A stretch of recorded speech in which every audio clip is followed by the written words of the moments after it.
passage par Dead Can Dance avant d'écouter cette fameuse émission. Et c'est vrai que ça, par contre, je m'en souviens. Tu vois, ça, c'est le truc. Je m'en souviens, médiatiquement parlant, ça avait été quelque chose de... Oui, Ah ouais. il y avait une couverture de DVD, de DVD, de VSD, Oui.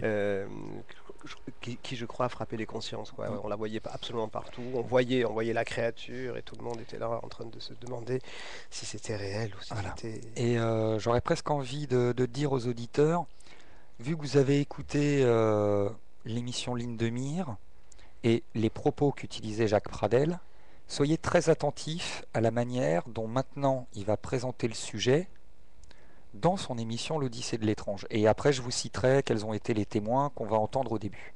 Vous êtes à l'écoute de Radio Ici et Maintenant, 95.2. Je voudrais maintenant vous faire partager l'étonnement qui a été le nôtre quand nous avons fait cette enquête et quand nous avons retrouvé les 5 témoins capitaux que vous allez entendre maintenant. 5 personnes normales, saines de corps et d'esprit, qui affirment qu'il y a bien eu un ovni qui s'est crashé en 1947 et qui vont beaucoup plus loin puisqu'ils disent que cet ovni s'est crashé avec ses occupants. Regardez.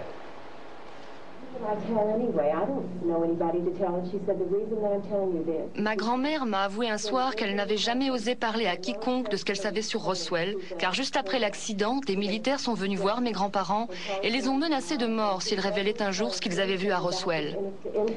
Ils ont ajouté que toute la famille serait également tuée en représailles.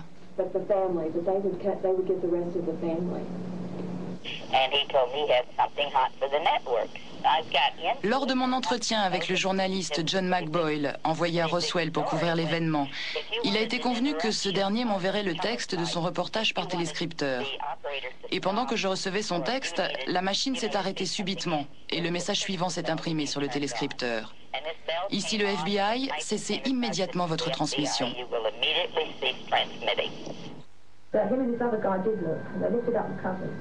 Malgré l'interdiction formelle qui lui avait été faite par les militaires, mon père, poussé par la curiosité, a soulevé la bâche qui recouvrait le camion militaire. Ce qu'il a vu l'a stupéfait. Des corps de non-humains, 2 je pense, allongés l'un près de l'autre. Ils étaient de petite taille, avec de grosses têtes et de couleur jaunâtre.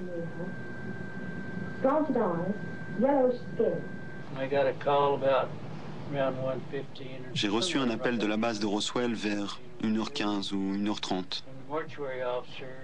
Un officier m'a demandé si j'avais des cercueils de très petite taille, environ 1m20. 45 minutes plus tard, il m'a rappelé. Il voulait savoir quelle était la meilleure manière de conserver des corps.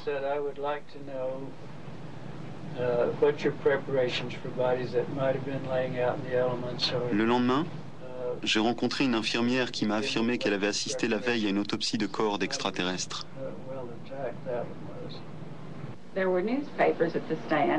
Peu de temps avant sa mort, alors que nous parcourions des journaux qui traitaient de l'incident de Roswell, mon mari m'a dit « Il est temps de t'avouer une chose.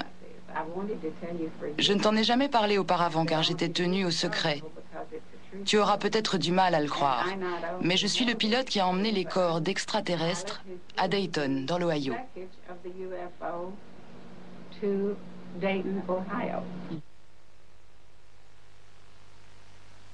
Troublant, et maintenant nous allons aller plus loin puisque cette rumeur de Roswell a enflé de 1947 à nos jours beaucoup depuis 1975, depuis qu'aux États-Unis, qui est un pays démocratique, les citoyens peuvent accéder théoriquement à la liberté de l'information sur les textes administratifs. On va dire que, disons, c'est quand même quelquefois un peu difficile quand il s'agit de services secrets, d'armées et de secrets militaires. Bon, et surtout d'OVNI. Il est quand même intéressant de noter que les OVNI sont classés au même titre que les secrets de défense stratégique aux États-Unis comme dans d'autres pays. Alors, nous allons maintenant voir ces photos parce qu'il y a 2 mois, quand nous préparions cette émission, j'ai entendu parler sous le manteau un peu de l'existence d'un film présentant l'autopsie de ces fameux extraterrestres de 1947. Je suis allé à Londres visionner ce film, j'ai ensuite organisé un visionnage à Paris. J'ai demandé au Dr Brown, chirurgien qui a pratiqué de nombreuses autopsies au cours de sa carrière, de venir voir ces images, et je vous avoue franchement que nous étions partagés tous entre l'émotion contenue dans ces images, mais après tout tout. Un film de fiction peut aussi donner beaucoup d'émotions. Et puis peut-être cette idée que, effectivement, si on était devant une supercherie, elle était quand même drôlement bien faite et elle aurait pu coûter très cher. Alors, nous allons maintenant revoir. Alors, Aldo. Ouais. Déjà, je trouve que c'est juste magnifique la manière dont il passe d'un propos très défensif chez Jacques Chancel à véritablement une affirmation. Je suis allé à Londres, j'ai vu le film, je l'ai fait regarder par un médecin légiste qui dit que voilà, c'est pas du bidonnage. On n'est pas. Il a dit que c'était pas du bidonnage. Il a dit qu'on pouvait être aussi ému par une fiction que par. Oui, mais enfin bon, c'est pour le commun, pour le téléspectateur moyen. C'est voilà, on a vu le film, pour ce médecin légiste, ça semble tout à fait authentique. Véritablement, le 90% des gens l'ont entendu comme ça. Mais son propos est vraiment différent. Autant il se mouille pas trop chez Chancel que là, tout de suite, il donne un truc. Alors il fait du sens. Genre, j'ai été journaliste, je suis journaliste, je suis allé à Londres, on me l'a présenté sous le manteau. Voilà. Là, on est dans le sensationnalisme, mais en plein dedans. Il vend son sujet, en fait. Ah oui. Et donc, les 5 témoins qui sont que l'on entend au début, donc c'est Barbara Dugger, qui est la fille d'un des témoins. On a Lydia Sleepy, qui est une ancienne secrétaire radio. La troisième personne, c'est Beverly Bean, qui est la fille de Melvin Brown, militaire à la base de Roswell. Ensuite, nous avons Glenn Dennis, employé des pompes funèbres à Roswell. Et la dernière personne qui intervient, c'est Sappho Henderson, qui est la veuve du pilote Henderson, qui était pilote à la base de Roswell. Voilà. Mais je trouve qu'il brouille un peu les cartes, c'est-à-dire que pour lui, l'épreuve de l'authenticité de son document, c'est la crédibilité du crash de Roswell. Habilement, il glisse d'un sujet à l'autre parce qu'en fait, prouver que il s'est passé quelque chose à Roswell ne prouve pas que ce document qui surgit de nulle part comme un diable de sa boîte est authentique et a été tourné à Roswell. Donc voilà, c'est assez habile. En tout cas, messieurs, effectivement, nous ne referons pas le débat sur ce film. Oui, je crois qu'il a été assez fait, ce débat. Il a été assez fait, mais c'est vrai que par rapport au traitement médiatique, on voit qu'on tombe quand même, on est pas dans le pathos, quoi, mais ça ressurgit, la vague belge a fait ressurgir, entre autres, des choses, et on voit que le public est quand même friand de ça. Dès qu'on lui propose, dès qu'on propose ça au public, il jette dessus, et il y a eu un succès incroyable pour cette autopsie. Puis la vidéo s'est vendue, mais à des cartonné, la milliers VHS. d'exemplaires. Ah ouais. On pense qu'en gros, ça a ramené quelque chose comme 4 millions d'euros à Ressentilly, en gros. En tout cas, c'était une émission qui essayait de chiffrer. Ça a rapporté beaucoup d'argent. Et 27 chaînes de télévision quand même à travers le monde. 27 pays ont acheté les droits. Bah oui. Il faudrait être bête pour pas les acheter, hein. Franchement, ça fait de l'audience. Non, vraiment. Bah ouais. On est dans les années 90 et vous m'avez mis un extrait de TV Globo. Ouais. Juste après. Pourquoi? Ça parle de quoi? Alors c'est en fait une chaîne. Ça fait partie. Voilà, c'est un entrefilet dans les news nationales. Et là, on a la chance d'avoir la version traduite, ouais. En fait. Et c'est voilà le phénomène tel qu'il est présenté, brut de décoffrage par la télévision brésilienne. TV Globo, c'est une grande chaîne brésilienne. C'est la plus importante, hein, c'est la chaîne la plus importante au Brésil. C'était aussi pour souligner un peu le contraste entre notre pays et l'ailleurs, pour montrer que en fait le sujet était assez massivement traité. Ah oui, oui, notamment en Amérique du Sud, on sait, et notamment au Brésil. Mais voilà, comme disait Aldo, on présente le sujet comme ça, sans fioriture, il n'y a pas vraiment de débat. Non, et ça. Ce sont des rapports d'observation. Ce que l'on avait nous, en fait, dans les années 60-70, tel tel qu'on présentait le phénomène chez nous dans les années 60-70, qu'on ne fait plus maintenant actuellement, mais par contre toutes les chaînes, que ce soit aux États-Unis, en Angleterre, en Chine, en Corée, partout où j'ai fouillé et où j'ai cherché des documents, eux le présentent encore et toujours comme ça. Il n'y a plus que chez nous. C'est de l'information pure, en fait. Voilà, ils traitent Voilà. l'information. À telle heure, à 14 heures, au-dessus de la place machin, dans telle ville, on a vu ça. Alors, Enfin, on essaie d'avoir des photos, on essaie d'avoir... Il y a quand même des choses à noter par rapport à la France, c'est que la France, qui était un grand pays agricole, l'est de moins en moins. Donc, qui dit cela dit qu'il y a de moins en moins de monde à l'extérieur Oui, c'est et vrai qui aussi. regarde le ciel. Et au Brésil, déjà c'est un pays agricole, mais surtout il fait beau. Il fait beau, donc on a très souvent la tête en l'air. Et puis c'est aussi un pays très visité. C'est un pays très visité. TV Globo, c'est en 96. C'est ça. Et j'ai l'impression que vous avez un problème de timing avec votre truc parce qu'il me dit que ça dure 9 minutes 20. Non. Non. Non, tu vas voir, ça va être très c'est Ouais. 2 minutes à peine. Ah bon, on va voir si ça marche. Hein. Non, je suis pas sûr. On va maintenant revenir sur un événement qui va forcément relancer le débat sur Ah, les c'est- extraterrestres. Alors, c'est bien cela. Hein. Ça, c'est M6. C'est bien ce que je Voilà. me disais. Hein. C'est bien ce que je me disais. M6, donc si c'est M6, ça veut dire que si je monte d'un cran, Ou si tu descends d'un cran. non, si je monte d'un cran, c'est Ah oui, bien ça, d'accord. vous avez tout décalé. Voilà, donc nous retrouvons maintenant TV Globo.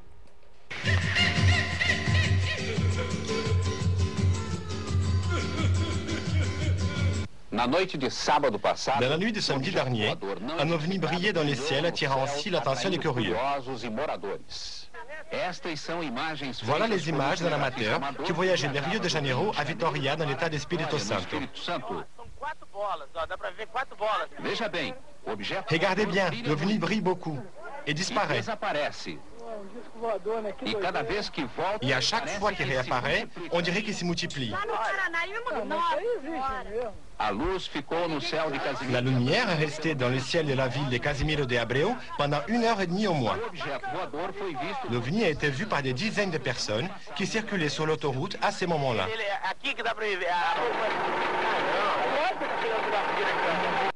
Et voilà pour cet extrait de TV Globo. Je vois sur... Là, on est passé, je précise pour nos auditeurs, en passant de 96, finalement, on finit les années 90. Voilà, c'est ça. Et on passe aux années 2000 à 2010. Là, on passe vraiment à l'étranger. Je vois que vous avez mis l'extrait de Radio Kerrang où Edgar Mitchell Absolument. a fait des déclarations qu'il avait déjà fait auparavant, mais c'est surtout il y a eu un cette, buzz complètement voilà, incroyable. c'est cette intervention qui a vraiment marqué. Mais surtout un animateur radio qui s'y attendait pas. Oui, c'est ça. Toutes ses réactions sont géniales. Oui, c'est ça, c'est totalement extraordinaire. Alors, on va s'adresser aux bilingues. Je suppose que c'est la version anglaise, hein, pure et dure. Il n'y a pas de traduction derrière. Je crois Non. que c'est la version anglaise. C'est la version C'est la anglaise. version anglaise. Moi, j'aimerais bien la diffuser. Eh ben, Si écoute, ça vous va maintenant. Avec plaisir, avec grand plaisir. Parce qu'elle est passionnante. Alors, si vous comprenez l'anglais, régalez-vous. Et hop, alors le temps de placer, parce que du coup, il faut que je décale tout. Donc, la 5, c'est la 6. Voilà. C'est ça. Ça dure.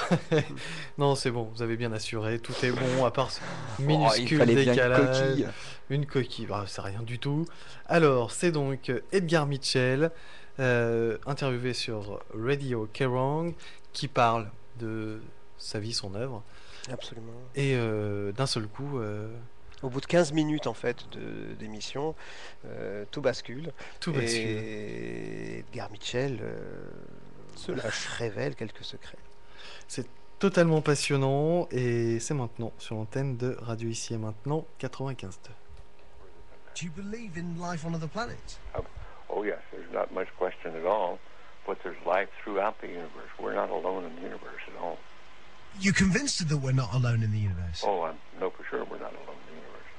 Now, have we been able to identify for sure where the other planets are? No, we have not. Certainly not in our solar system. But they've identified quite a number of planets now that very likely could be life-bearing planets. And I happen to be privileged enough to have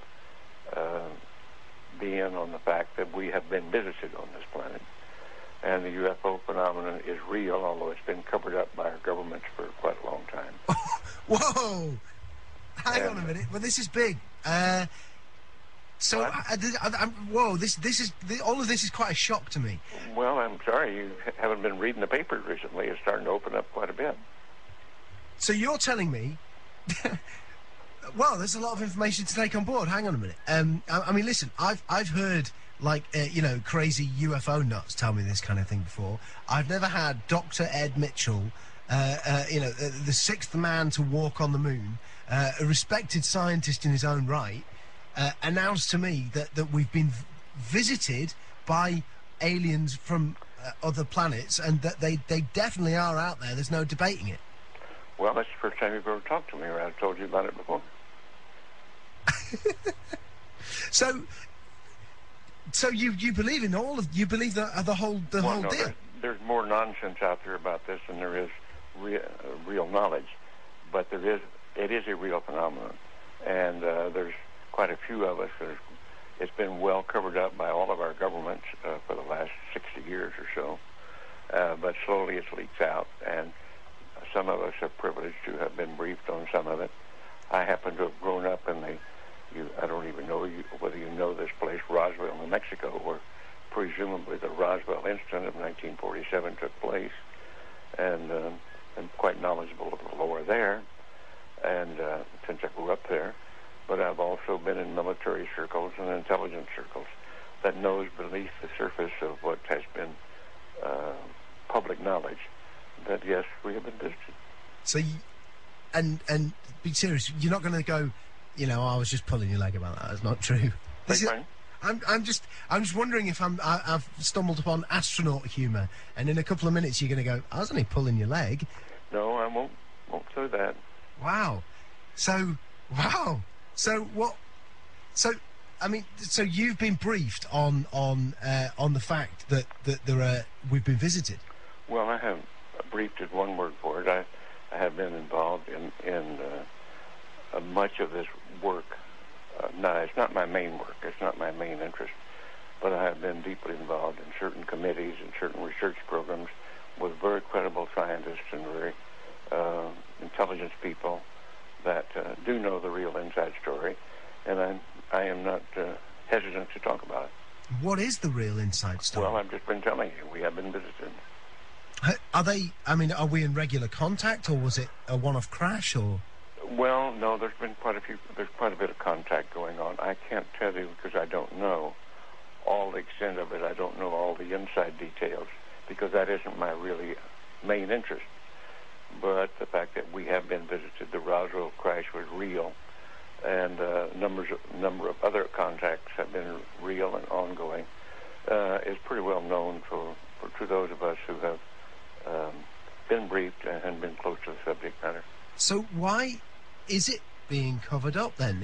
Why is it that it's not mainstream? Well, the reason for that goes back to the main instance really started taking place after World War II, when in the United States, at least, I can't speak for the European governments or the South American governments, all of whom have recently started opening their files. And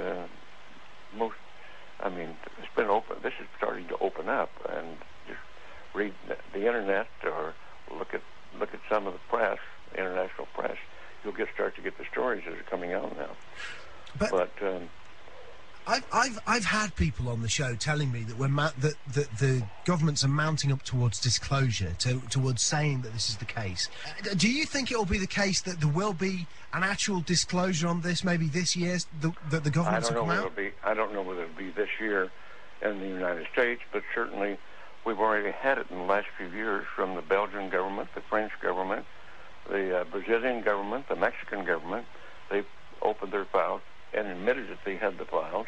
Right, okay, let me get my head together. Okay, listen, here's what I know. I've had people on the show talking about the fact that the Catholic Church has said belief in life on other planets doesn't compromise your Catholicism. Of course, that just happened recently. Yeah. In association with a major release, I believe, of the British government, some of the British government files They weren't their deepest files, but there were some files released. Yeah.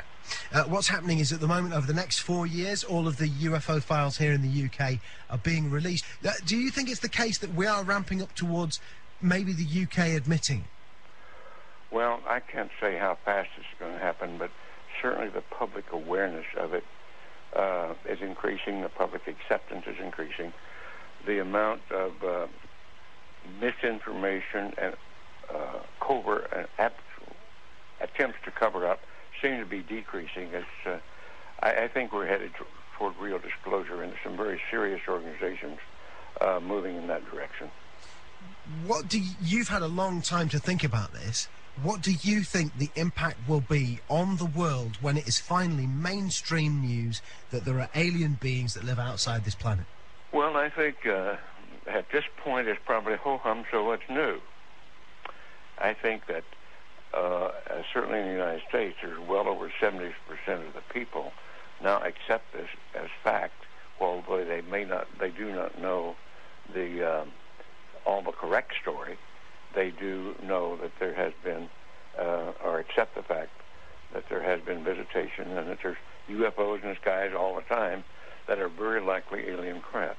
Now, not all of them are. I suspect some of them are homegrown. I suspect that in the last 60 years or so, that there has been some back engineering and the creation of this type of equipment, but it's not nearly as sophisticated yet as what the apparent visitors have. So, as part of this, as part of you knowing about this, and also going public with it, are you worried for your own safety with this kind of stuff, or are you convinced that the no, I think those days are gone.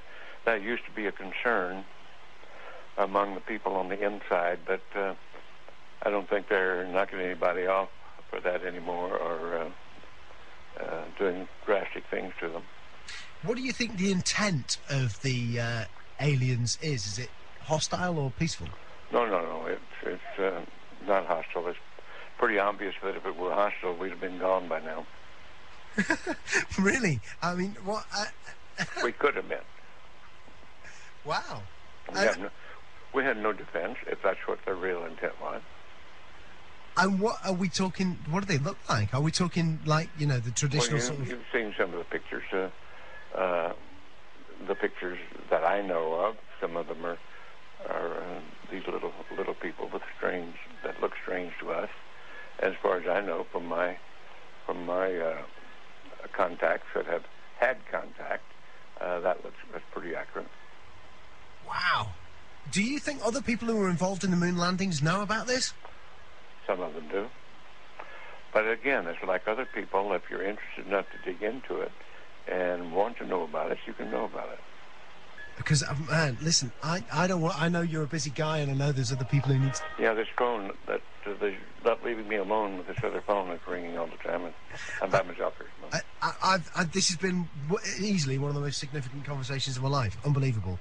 I want to thank you for joining us. You bet. And Dr. Ed Mitchell, listen, you're a friend of the show, if you want to accept that friendship. Wow, what an incredible... Voilà, donc il est devenu quoi cet animateur radio d'ailleurs? On sait s'il s'en est remis? J'ai pas l'impression. Il doit être encore collé au mur, je pense. Waouh! Ouais, c'est vraiment le show le plus incroyable que j'ai réalisé de ma vie. Je m'en souviendrai tout le temps. Non, mais c'est vrai que Guillaume Michel se fait plaisir. Je pense aussi à parler très posément de choses totalement extraordinaires, du genre. Tout à fait. On peut il se fait plaisir. Peut-être que pour les auditeurs qui ne parlent pas anglais, bien sûr. On pourrait résumer en gros ce qu'il dit. Oui. Hein. En substance, il dit que le phénomène OVNI est tout à fait réel. Il fait simplement l'objet d'opérations de couverture par nos gouvernements. Oui, nous sommes bien en contact avec des êtres d'autres planètes. Nous sommes visités par des aliens. Les gouvernements ont dissimulé la vérité depuis environ 60 ans, mais cela transpire lentement et quelques-uns d'entre nous ont eu le privilège d'être en partie informés. J'ai fréquenté des milieux militaires et de renseignement qui savent que sous la surface de ce que l'on sait publiquement, nous avons été visités. Il suffit de lire les journaux récents, cela est révélé petit à petit, le crash de Roswell a bien eu lieu. on envoie le missile. Les aliens existent. S'ils étaient hostiles, leur technologie est tellement avancée par rapport à la nôtre que nous aurions déjà cessé d'exister. Nous n'avons pas les moyens de nous défendre contre eux. Les choses commencent vraiment à s'ouvrir. Je pense que nous allons vers une vraie divulgation et quelques organismes sérieux vont dans cette direction. Je constate que le public est relativement disposé à accepter la réalité. Je peux désormais parler librement de tout ça. Je ne suis aucunement préoccupé de ma sécurité personnelle. Tout est dit. C'est bon, ça c'est fait, cet animateur radio. Voilà. Oui, vraiment. Puis Kerrang Radio, qui est une radio musicale. Il faut s'en remettre, d'autant plus que Edgar Mitchell, c'est pas n'importe qui. Hein. Edgar Mitchell, c'est l'astronaute du programme Apollo 14. C'est le docteur d'ailleurs, Edgar Mitchell, et qui détient le record de la plus longue marche sur la Lune, d'une durée de 9h17 lors de sa mission en février 71. Un héros américain. Personne étonnamment simple pour du coup avoir échangé avec lui pour l'organisation de la conférence organisée par la radio pour Stephen Bassett qui était de passage à Paris. Traduit en direct par Gildas. Ouais, exactement. Personnage très simple, Edgar Mitchell. Moi, j'étais assez impressionné, j'avoue, même s'il parlait pas d'OVNI, de parler à quelqu'un qui a quand même marché sur la Lune, quoi. C'est pas rien. Simple. Simple, les réglages techniques très simples et voilà, ça fait plaisir. Enfin, c'est rien, c'est juste une petite anecdote, mais c'est bien. Voilà, il n'y a pas de prise de tête. On se retrouve pas face à un ego démesuré.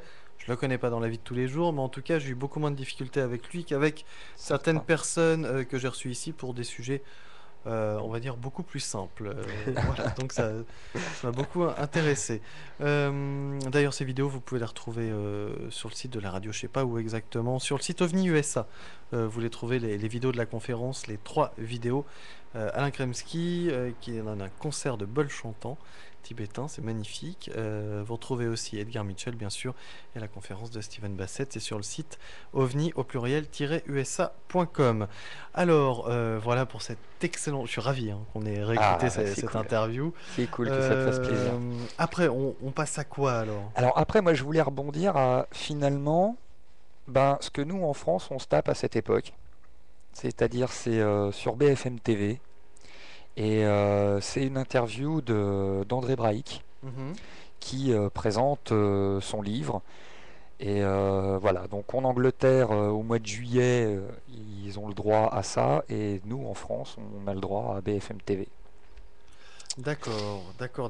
Alors moi, je suis toujours dessus. Hein, et c'est très symptomatique de la position qu'ont les scientifiques. Tout à fait. En France, ça dès résume qu'on parfaitement aborde le sujet. C'est un état des lieux tout à fait clair et concis et significatif. Alors, vous comprenez pourquoi André Braic est quelqu'un de passionnant, hein, en l'écoutant, rare dans les médias. Hein. Vous êtes rare dans les médias, André Braic. Hein. Non, moi je suis pour rien. Mais il fait juste merveilleuse, alors il faudra en parler. Bon, Philippe Dufresne est avec les auditeurs d'RMC. Quelles sont les questions posées, Philippe? Avec une chose qui revient beaucoup, c'est la vie ailleurs. Est-ce que la vie pourrait exister ailleurs? On a Marie-Lou qui dit finalement pourquoi est-ce qu'on a tellement envie qu'il y ait eu d'autres existences dans le monde, dans l'univers? Alors là, j'ai 2 niveaux de réponse. Vous me posez la question, est-ce que la vie existe ailleurs? Alors, le scientifique que je suis ne peut que répondre, je ne sais pas. Tant qu'on l'a pas vu, on l'a pas constaté, je ne sais pas. Maintenant, j'ai un sentiment. Et mon sentiment n'a pas valeur de démonstration. Mon sentiment, c'est que dans notre galaxie actuellement, il y a quelque chose comme 1000 milliards d'étoiles, comme le Soleil. Des galaxies, il y en a environ 1000 milliards. Donc à l'heure où je vous parle, il y a quelques milliers, 2 milliards d'étoiles. Je ne parle pas de celles qui sont déjà mortes, celles qui ne sont pas encore nées. Donc ça serait avoir un nombril d'une taille démesurée, que vous imaginez que nous sommes absolument seuls. Donc j'ai tendance à penser que la vie doit pulluler dans l'univers. Mes collègues biologistes me disent, tu sais André, c'est très compliqué la vie, il faut beaucoup de conditions favorables, et il faut tellement de conditions favorables que ça va être très rare. Bon, il faut chercher. Et là, le chercher, c'est aller voir s'il n'y a pas autour d'une autre étoile une planète qui ressemble à la Terre. Nous ne le savons pas encore, nous voyons des planètes, mais ça ne ressemble pas du tout à la Terre. Et dans les années qui viennent, peut-être 6 mois, peut-être 6 ans, peut-être 10 ans, nous saurons s'il y a une autre Terre autour d'une étoile proche, si elle existe. Si elle existe, on ira voir si elle est habitable. Si c'est habitable, on ira voir si elle est habitée. Et si elle est habitée, on ira voir si elle est habitée par des micro-organismes, des dinosaures, des girafes, ou des hommes qui peignent dans les cavernes, ou des gens qui ont envie de communiquer. On ira voir si, je sais pas, des formes... Alors tout ça, c'est l'aventure qui est en train de commencer. Simplement, vous voyez bien que là, il y a une question fondamentale. Sommes-nous seuls? Qu'est-ce que c'est que la vie? Qu'est-ce qu'on fait dans l'univers? Est-ce que ceci a un sens ou non? Et ces questions fondamentales qui nous rendent depuis des millénaires, disons, nous sommes au moment où on est en train de trouver la réponse. On va le trouver, nous avons des éléments. Cette aventure de la vie, je pense qu'au XXIe siècle, un progrès fondamental sera fait. Et la seule réponse à adopter, c'est la réponse du scientifique, c'est on va voir. Vous savez, c'était Rabelais, c'est si vous ne le croyez pas, allez donc voir. Et ben on va voir. Les premières pages du livre, d'ailleurs, sont absolument superbes. Hein. Bien, Philippe, autre question. Petite question d'actu, si vous voulez. Il y a Loïc qui revient sur des phénomènes lumineux qui auraient été observés dans le courant du mois de mai en Bretagne et en Vendée. Il y a eu quelques reportages à la télé. Est-ce que vous en avez entendu parler? Et puis, est-ce qu'on trouve toujours une explication à ces phénomènes de vision de groupe? Oui, non, alors là, je dirais, il faut calmer le jeu.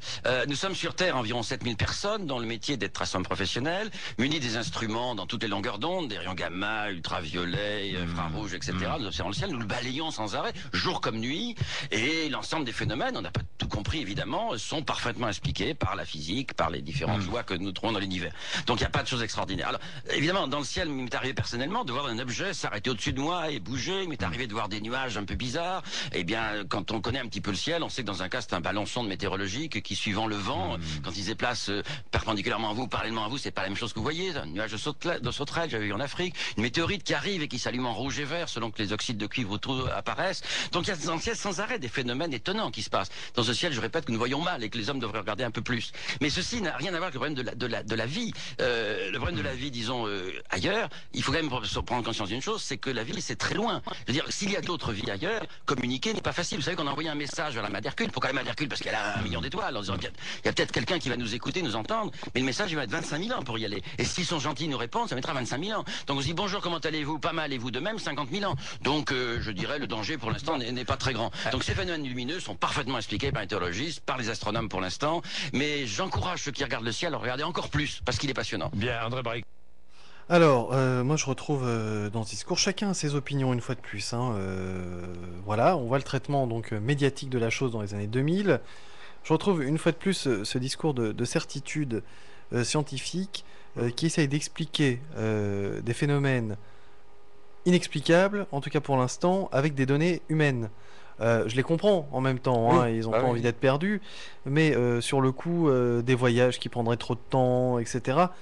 Si on parle d'une technologie avancée, on parle enfin d'une intelligence avancée, plus âgée, on parle évidemment d'une technologie avancée. C'est toujours ce même problème. Ce n'est pas possible parce que...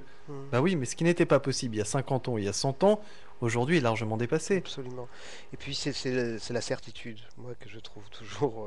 la certitude est quelque chose... étonnante, c'est-à-dire que vraiment... Enfin, ce sont des discours sans appel. C'est comme ça. Or, si on se penche sur les discours de nos scientifiques depuis des siècles, on se rend compte que certains ont sorti des belles inepties ou étaient absolument loin de la réalité et avec un aplomb incroyable. Moi, je trouve que personnellement, je trouve que ça manque d'humilité. Voilà. Ça manque d'humilité. Il sait pas, et mais puis, il en est sûr. Oui, c'est ce qui est embêtant. Et puis pour moi, la première étape scientifique, c'est s'étonner, c'est questionner, c'est poser des questions, c'est explorer ses doutes. Là, c'est vraiment... moi, j'entends... Il parle de théologiste, hein. Moi, j'entends un théologien qui parle, en fait. Donc voilà, je pense que là on est vraiment dans le symptôme de la manière dont on présente maintenant aujourd'hui le sujet en France, quoi. Il n'y a plus de... C'est comme si on avait balayé, je vais pas dire toute la magie du phénomène, mais voilà, tout s'explique, il n'y a plus de mystère, il n'y a rien d'extraordinaire. Alors que le phénomène même d'être vivant, parce qu'il parle de la vie, c'est très compliqué. C'est ramené à quelque chose d'extrêmement technique, alors que on parle de surnaturel concernant les ovnis, mais on devrait parler de surnaturel concernant la vie, parce que qu'est-ce que la vie? On en connaît, on en voit les actions périphériques, hein, l'organique, etc. Mais qu'est-ce que la vie? C'est tellement surnaturel. Alors, il y a quelque chose de très marquant dans les années 2010, c'est Internet. Une vraie prise de pouvoir du peuple grâce à Internet, en se souvenant toujours quand même qui a créé Internet et qui possède les clés des tuyaux. Et ça, c'est un autre sujet dont on débattra dans quelques années à mon avis. En tout cas, il y a Internet, une prise de pouvoir, et par rapport aux ovnis, justement, ceux qui s'y intéressent retrouvent des archives, prennent la parole, suivent des émissions de nuit qui ont lieu en direct dans d'autres pays. Les choses changent, avancent petit à petit, et on voit que Edgar Mitchell se permet de parler parce qu'il y a une audience maintenant internationale avec Internet. C'est pas Kerrang Radio, c'est partout. C'est un buzz. De toute façon, le net a, comme on disait tout à l'heure, Alan Hynek était le gardien de cet étrange mystère et de cette étrange science. Au fond, le net a relayé toutes les informations, et c'est véritablement sur le net aujourd'hui que se passent les choses. Alors le net concernant l'ufologie. Le net a tout relayé. Ça a donné aussi beaucoup de confiance à une partie de la population à travers les blogs, notamment. Donc on ose maintenant poser des questions, on ose aller sur la page d'un ministre, sur le blog d'un ministre, pour lui dire dis donc Coco, là ton plan de relance, je comprends pas bien, là, je vois pas ce qui se passe. On ose de plus en plus, et moi du coup ça me fait penser à, je pense que c'est ça l'extrait que vous avez choisi, avec le porte-parole de la Maison Blanche. Qui répond à des questions. Il est en plein air, si je me trompe pas. Il a un auditeur qui est à l'autre bout des États-Unis, pour lequel il est 3-4 heures du matin. Ouais, c'est ça. C'est bien ça? C'est ça, ouais. D'accord. Qui est là, qui débarque et qui pose une question sur les ovnis. Pour moi, ça prouve vraiment une prise de responsabilité, pour le bien ou pour le mal, d'ailleurs, parce qu'Internet, il y a beaucoup de choses à en dire. Mais en tout cas, on ose maintenant intervenir, et je pense que c'est lié justement au blog, aux questions, à l'accessibilité beaucoup plus forte des personnalités. Et là, il y a ce moment totalement extraordinaire que je vous propose d'écouter maintenant, parce que il est tout à fait parlant. Il avait fait le tour du web. C'est sur CNN. C'est une interview du porte-parole de la Maison Blanche. 2 fighter jets have apparently been filmed chasing a UFO along the M5 in the West Midlands. The video was captured by an unknown cameraman at a service station car park near Birmingham, and it's created a sizable truth or hoax controversy on the web. Non, celle-ci, c'est la chaîne British Forces News. Ouais, c'est pas grave, je vais la retrouver. C'est celle d'avant, donc. Tu crois? Oh oui. C'est Seattle. Good morning. Yes, good morning. My question might seem a little bit silly, but it's very serious, and I was wondering if you could take it very seriously. There's a massive movement right now of hundreds of colonels and ex-CIA officials and Air Force pilots who are demanding that Obama administration live up to its promise of transparency and let the American truth know, let the American people know the truth about the existence of UFOs. Dr. Edgar Mitchell, an American hero who walked on the moon, has come out and over the past year had made some statements saying that he had it confirmed to him that the Roswell crash indeed was not from this planet has been visited, and the government has been covering it up. Now, during the transition and during your presidency, there's been hundreds and thousands of letters that have been mailed to your transition office led by Tom Podesta. And when are you going to, will you please, on behalf of all the citizens and these Americans, ask Obama and talk to him about making a statement or addressing this issue? Ryan, we'll get a response. Thank you for the call from Seattle. Robert Gibbs. Well, Ryan, I take your question seriously, not simply because of the topic, but also because if you're calling from Seattle and it's a little after 7 here, it's a little after 4 in the morning there. Look, I have not been briefed on whether or not there are the existence of UFOs. I haven't talked to the president about this topic. I know that the president is deeply concerned about ensuring that we have transparency in government and the American people have faith in what its government is trying to do. We'll hear from Seal. Alors, très intéressant. Tout d'abord, on noie la question parce qu'on sait très bien qu'on a 40 secondes pour répondre. Donc, on rappelle qu'il est 4 heures quand même de là où il appelle et qu'il est bien courageux, il est bien gentil. Il dit je vais répondre à votre question, pas spécialement pour le sérieux de votre question et le contenu de votre question, mais parce que vous appelez de Seattle et qu'il est une heure impossible. Il est 4 heures mais il du prend matin. Quand même ça vachement au sérieux de la part d'un pays qui nous dit qu'il n'y a pas de menace pour la sécurité et que de toute façon on n'étudie pas le truc. Il aurait pu balayer ça d'un revers de main. Oui, tout à fait. Non, Non, ça n'a pas été balayé d'un revers de main, et quand on voit les images qu'on peut trouver partout sur Internet, il n'est pas en train de rire. Non, pas du tout. Ah non, Il dit qu'il n'a pas été briefé sur le sujet. Oui, il n'a pas été briefé, il n'a pas parlé avec Obama, avec le président de ce... Il n'a pas évoqué le sujet aussi avec le président, donc il a un peu du mal à s'exprimer là-dessus. Alors qu'il aurait pu dire que le président n'était pas intéressé par le sujet, qu'il avait d'autres choses à faire, non? Mais que le président, de toute façon, privilégie la transparence. Voilà. Donc affaire à suivre. Il est bien occupé en ce moment. Alors, on va où là? Vous voulez qu'on diffuse quel extrait? Alors, il y a... on peut limite aller direct sur... sur l'Angleterre, sur Nick Pope? Oui, sur celle de Nick Pope, ouais. Celle qu'on a commencé juste avant. Voilà.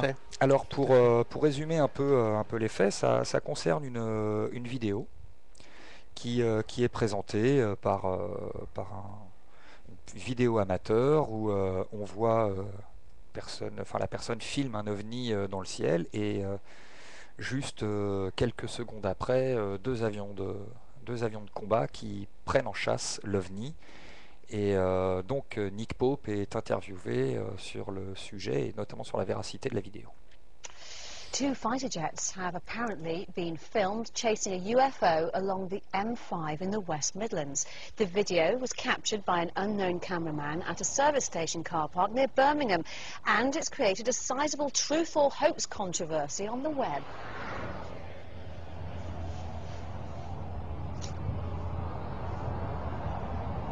So what do you think? Nick Pope worked for the MOD studying reported UFO sightings for 21 years.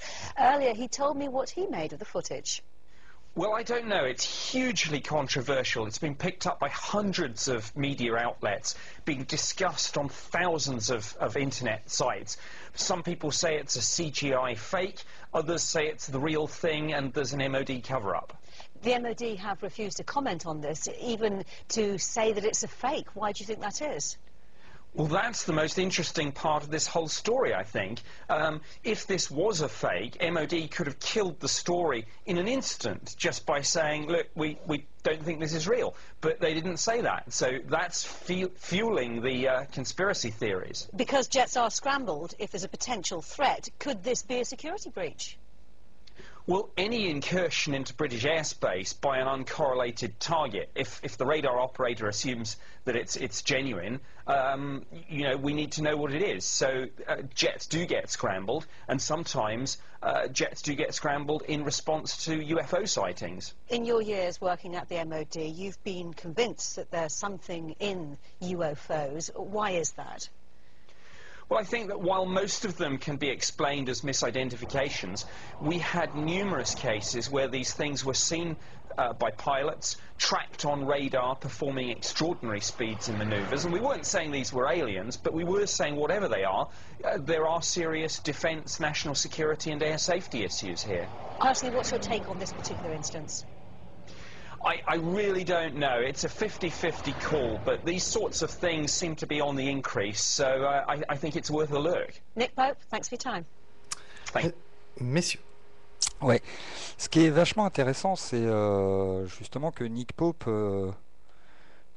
ne nie pas la controverse concernant la source de ce film. Oui, il dit que c'est très voilà, c'est 50-50, que ça a été répercuté par plein de sites, on sait, donc on ne sait pas. Mais il soulève un point intéressant, il dit que si le MOD, le ministère de la Défense britannique, pourrait en une seconde balayer l'incident en disant non, c'est un faux.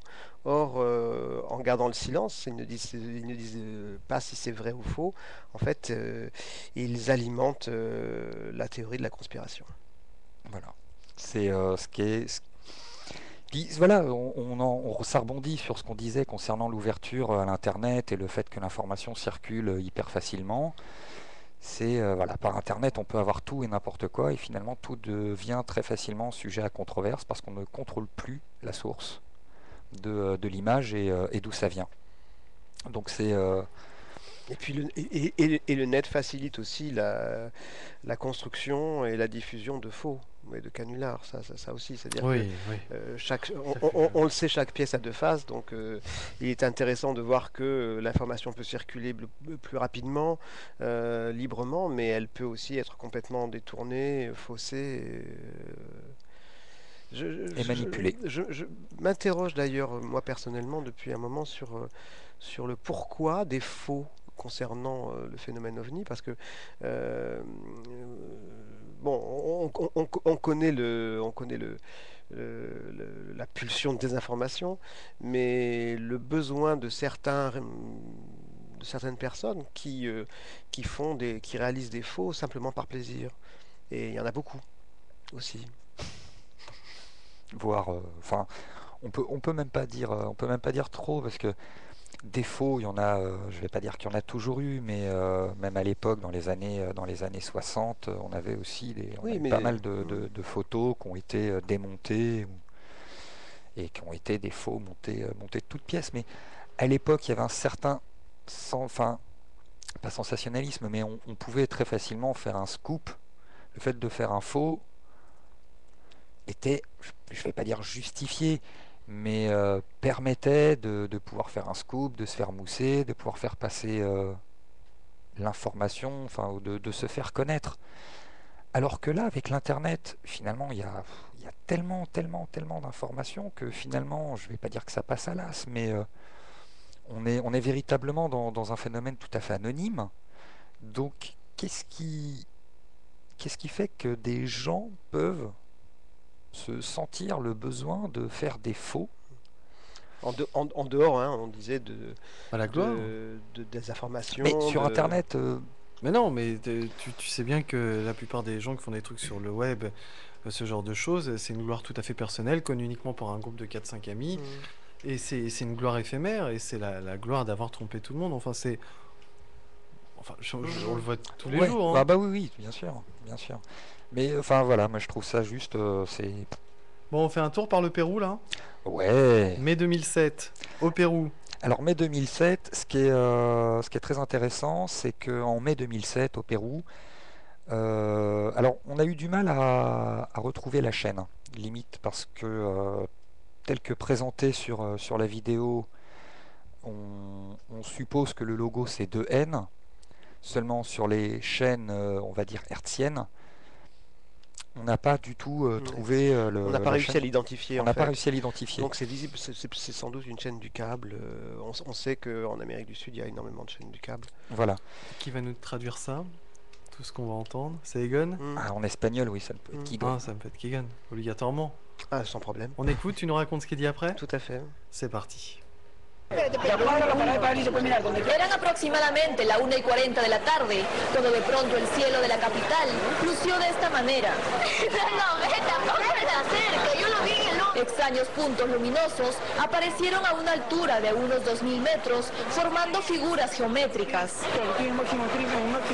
Primero un triángulo y luego, ante la atónita mirada de los transeúntes, los objetos luminosos comenzaron a moverse y a multiplicarse hasta quedar perfectamente alineados. Segundos después, se alejaron de dos en dos. Fueron 7 las esferas que lograron verse en el centro de Lima, en lugares como el de la Avenida España. El cielo despejado permitió que los objetos fueran divisados. Algunos transeúntes que salieron a almorzar no podían creer lo que veían. Otros interrumpieron su trabajo con tal de no perderse el inusual espectáculo. Son como 8 puntos, se desaparecen y aparecen. ¿Alguna vez había visto algo así? No. Primera vez que veo esa cosa blanca que veo arriba. Sí, logré ver como se llama 7. En forma de una nave. Al principio eran 4, pero luego se juntaron hasta 8. Y que lo queríamos grabar con mi celular no se llegaba a ver, como que se veía muy distorsionado ya. Parecía como si eran ovnis, algo así, eso es lo que estaba diciendo la gente. Pero para el investigador en ufología y miembro fundador de la oficina OVNI de la Fuerza Aérea, Anthony Choi, se trataría de un hecho más que cotidiano. Lima estaba muy despejada, el cielo, el video solar habría impactado impactado sobre el látex de los globos y por eso se veía tan impresionantemente. Eran globos de helio, definitivamente. Sin embargo, fueron 30 minutos los que duró la extraña aparición.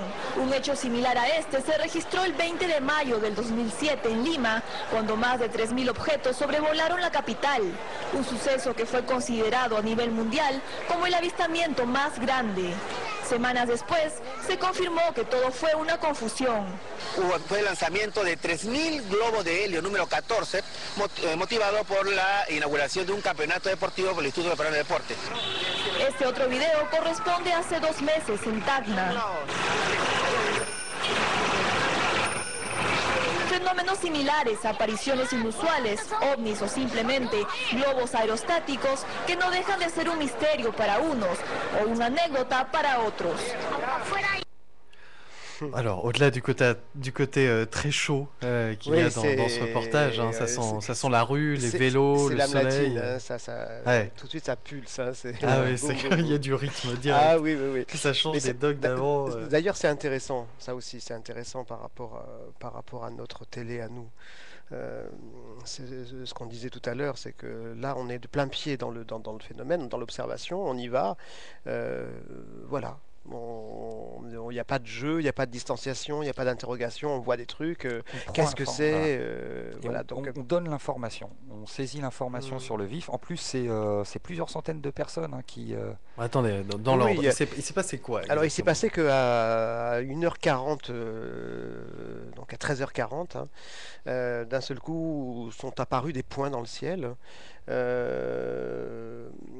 Qui formaient des figures géométriques, d'abord un triangle, et ces lumières ont commencé à bouger, à se multiplier et à s'aligner de façon extrêmement rigoureuse. Un peu comme Ma Phoenix, on est dans le même esprit? J'ai pas vraiment l'impression parce que Phoenix ça formait un arc de cercle mais ça ne bougeait pas, tandis que là ça bougeait. Là ces lumières bougent, elles se transforment en fait. D'accord. Elles forment un triangle par exemple et puis ensuite elles s'alignent.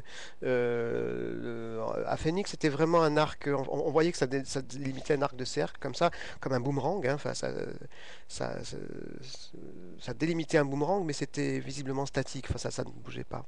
Là ça s'amuse. Hein, c'est les métamorphoses de la lumière. Les images sont visibles sur YouTube. Hein. Vous faites, je ne sais plus comment s'appelle la vidéo, c'est UFO over Pérou. Et puis tout simplement, et puis on la trouve très facilement cette petite vidéo.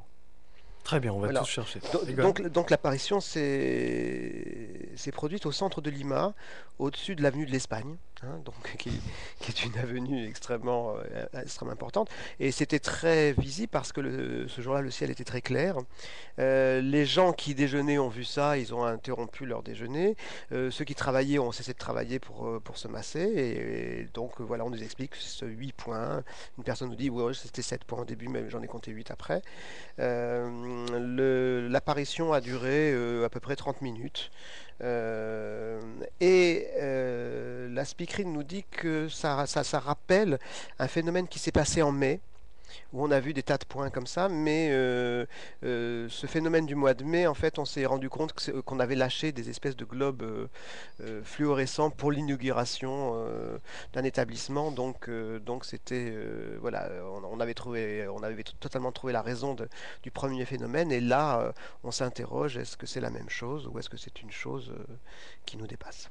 Voilà, et là, ce qu'on voit à l'écran, c'est ce qui s'est passé, en fait... Alors, c'est le même phénomène, mais qui est apparu, en fait, 2 ans après. Ça, c'est 2009. Le document qu'on a passé, c'était en 2007. Ouais. Mais c'est exactement le même phénomène. Donc, vous imaginez 8 points qui évoluent et qui forment... qui forment pareil des formes. Bon, là, on a vraiment typique une forme de triangle. Voilà, un 4e point qui apparaît. Là, on a un triangle. Ouais, c'est vrai que c'est assez... Voilà, nos auditeurs peuvent pas le voir, nous on est en train de regarder. Oui. Tapez UFO over Pérou et vous trouverez ça très facilement. Tapez même sur Google Vidéo, vous le trouverez très simplement. Voilà, et ce qui est très étonnant, c'est que quelques jours après, il y a eu le même phénomène d'apparition au-dessus de Bogota. Voilà. Mais on sait que l'Amérique centrale et l'Amérique du Sud connaissent régulièrement ce genre de phénomène. C'est assez impressionnant quand même. Ouais, carrément. Messieurs, une respiration musicale? Oui. Qu'est-ce que vous en pensez? Oui. Très volontiers. Avec plaisir. Ce sera en compagnie de Radiohead.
Radiohead sur l'antenne de Radio Ici et Maintenant, l'introduction, le premier morceau de l'album Key, qui nous amène tout droit vers la conclusion de cette longue antenne consacrée aux archives journalistiques. Comment traite-t-il le sujet OVNI?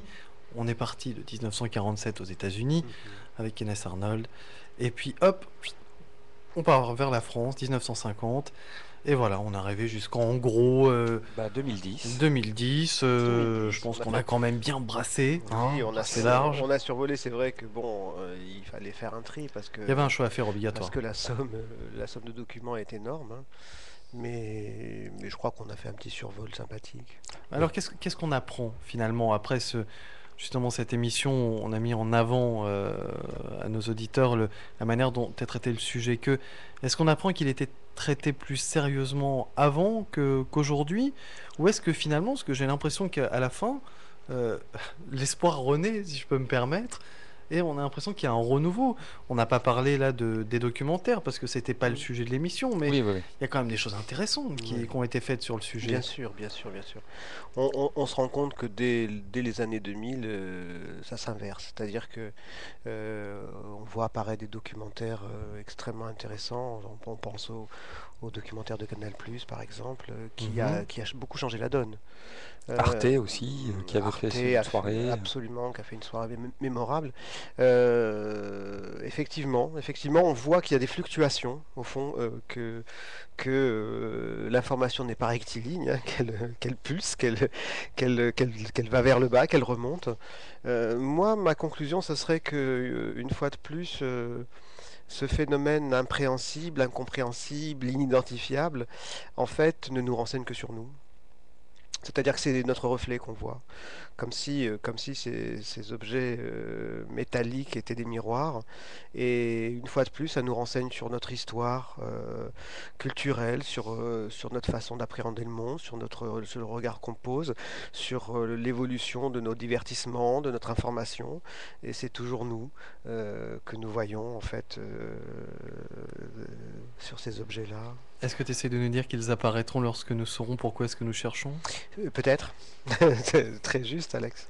Ouais, c'est très juste. Puis moi, je pense que là où il y a un espoir par rapport aux années 2000, c'est que on est peut-être plus maintenant en termes de traitement de l'information à plus privilégier la qualité du propos que la quantité.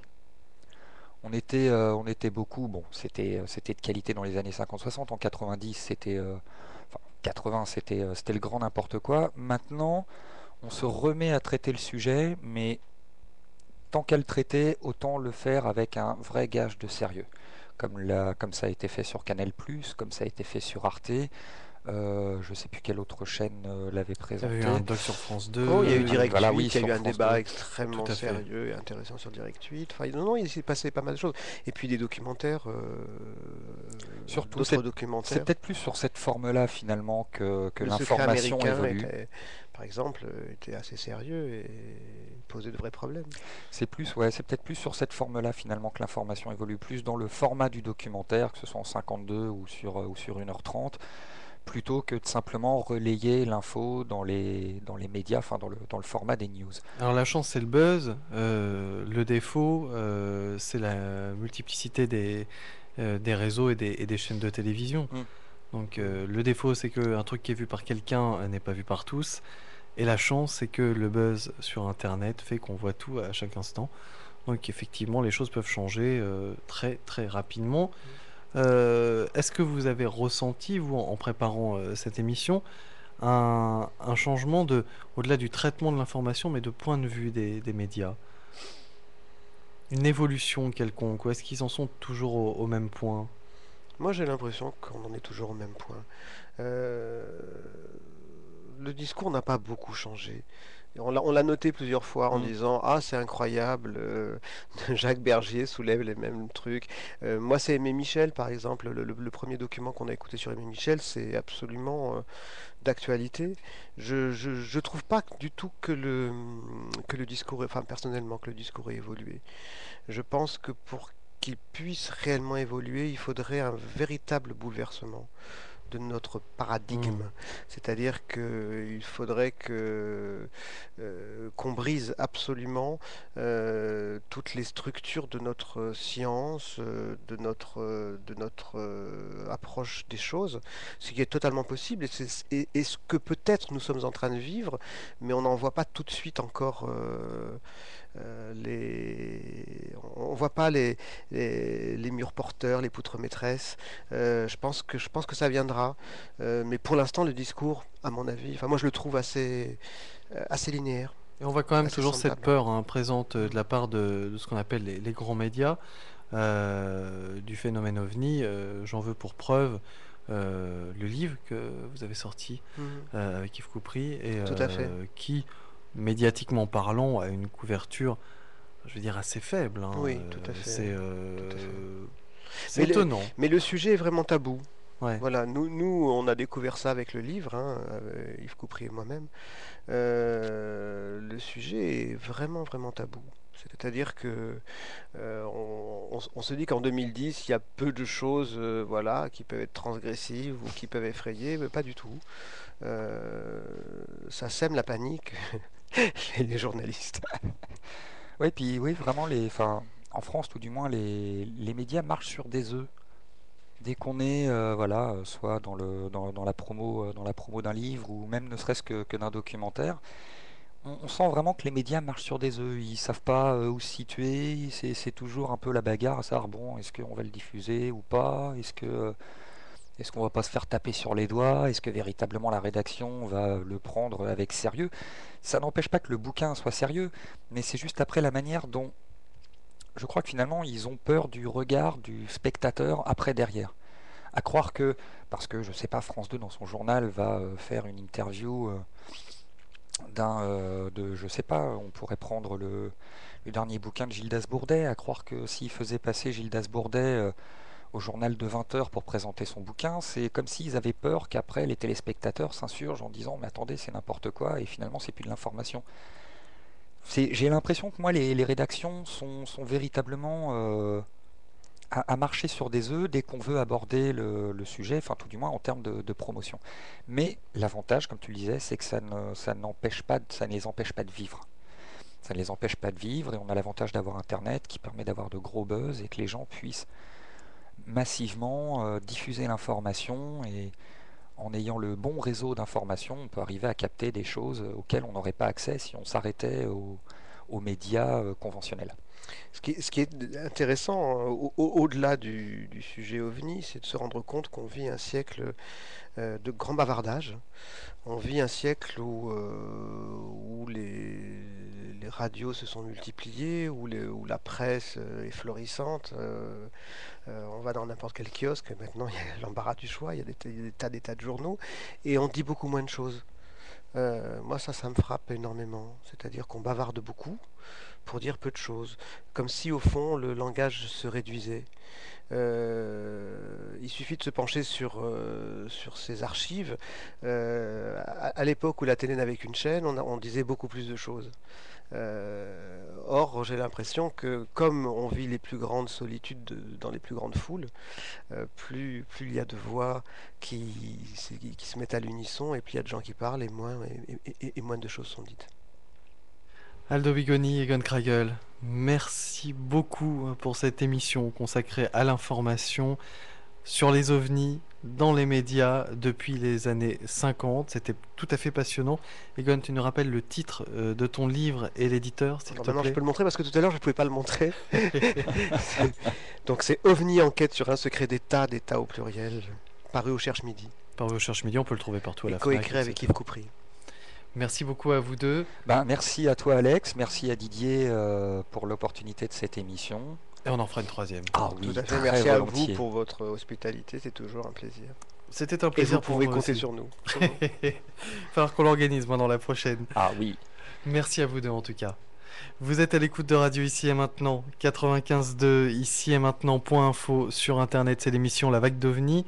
C'est le mardi à partir de 23h, le dimanche de 14h à 16h. C'est une émission proposée et dirigée par Didier Deplège, animée aujourd'hui par Alexandre. Je vous rappelle le site internet de veille ufologique américaine, ovni au pluriel-usa.com.